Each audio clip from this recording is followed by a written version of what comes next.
1, 2, 3, let's go. Wednesday afternoon, hoping you will tune into our show.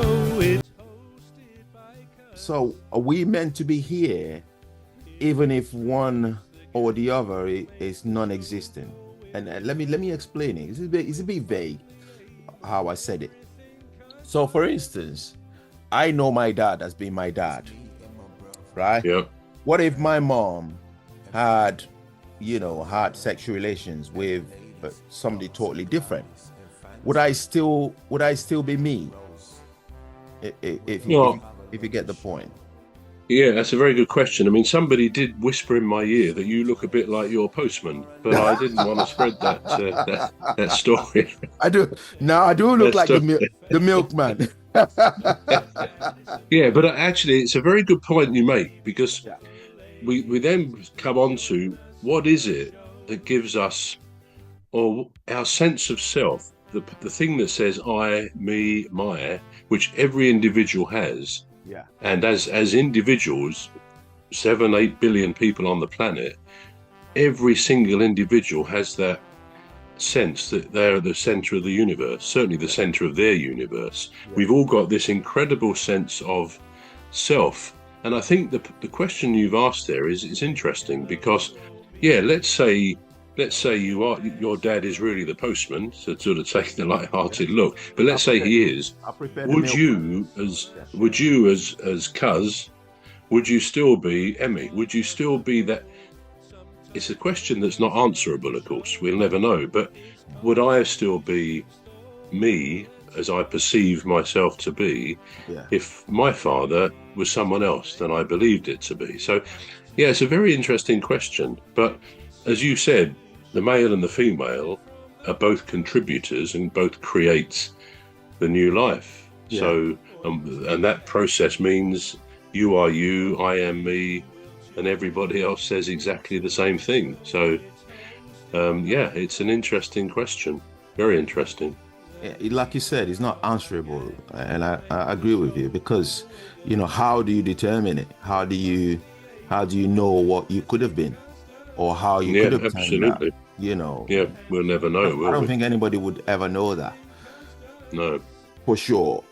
Although, I would say facially or certain traits, certain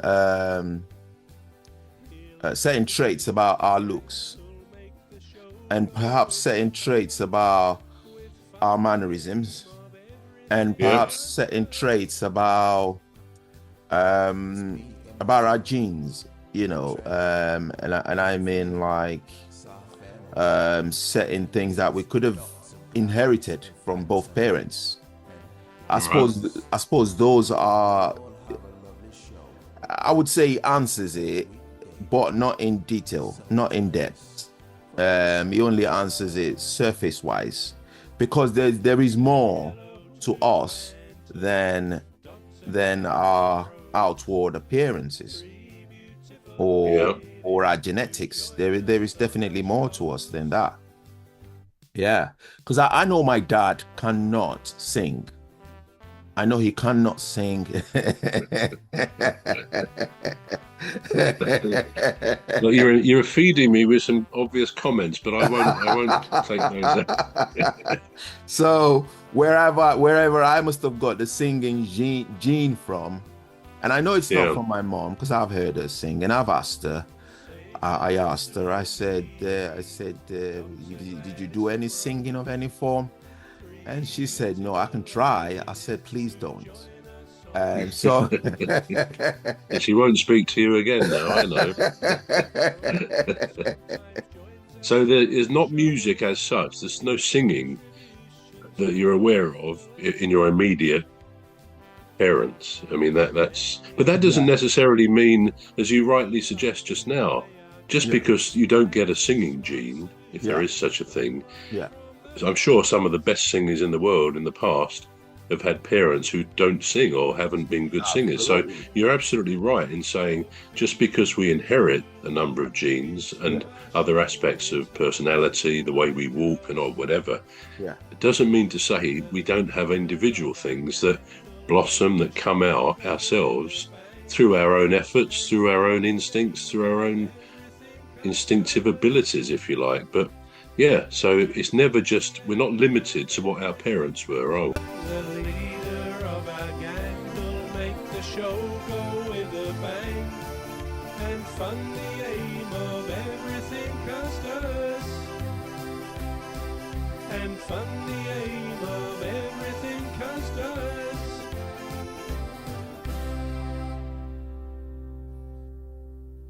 through our own efforts, through our own instincts, through our own instinctive abilities, if you like. But yeah, so it's never just, we're not limited to what our parents were, are we? No, we're not, are we? There's much more.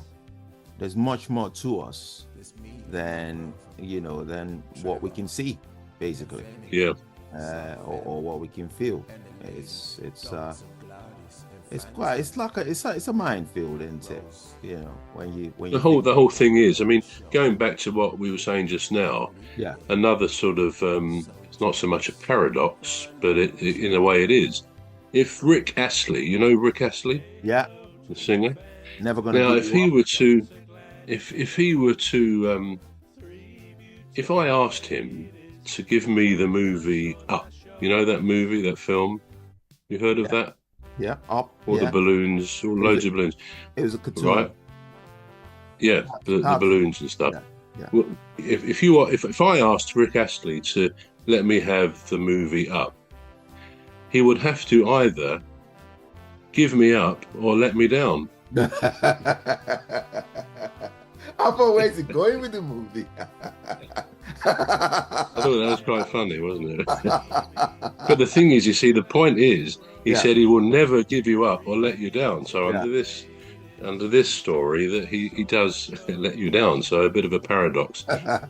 Another paradox, which I think I've talked about before, Right. it's called the birthday paradox, and it goes that if there's 23 people in a room, Right. then I guess it's quite a big room, which has a lot of people. But there's more than a 50% chance that two of them at least will have the same birthday. Now, I mean, that sounds just like something somebody says. Right. But in fact, when you look behind that, as I've done in the past, there are whole mathematical equations going into why that is more likely. And I mean, I've been in that sort of situation. I can't say that 23 people, but I've certainly in the past found myself in a situation, maybe a party or whatever, and it turns out, I don't go around asking when people's birthdays are, but it turns out someone is there, and you either know them from the past anyway, but it's, oh yeah, we both got the same birthday, and even less than 23 people. But a more astounding figure is if there's 70 people in a room, Yeah. then firstly, they'll get to know each other very well. They're all in the same room. But secondly, there's a 99.9% chance that Right. two of them at least will have the same birthday. Now, that actually is an incredible statistic, isn't it, when you think about it? Yeah. It is. Incredible. It And is. because it really means, as long as you've got at least 70 people there, and bear in mind there's 365 or 6 every 4 years days in the year, but with 70 people, you're almost guaranteed to have at least two with the same birthday.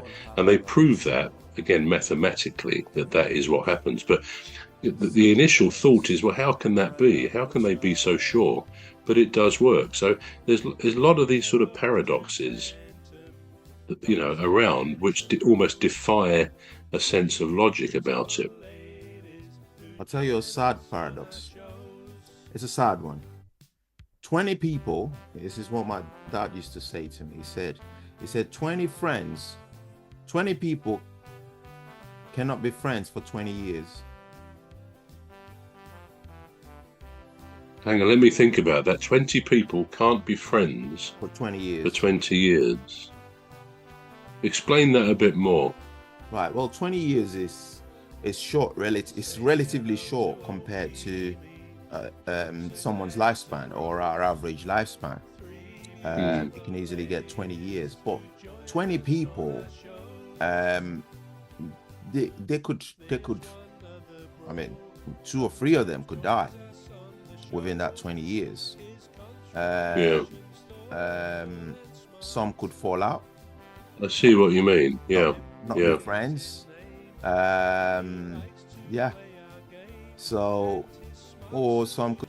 Smart solutions come right from the heart. Wednesday afternoon, hoping you will tune into our show.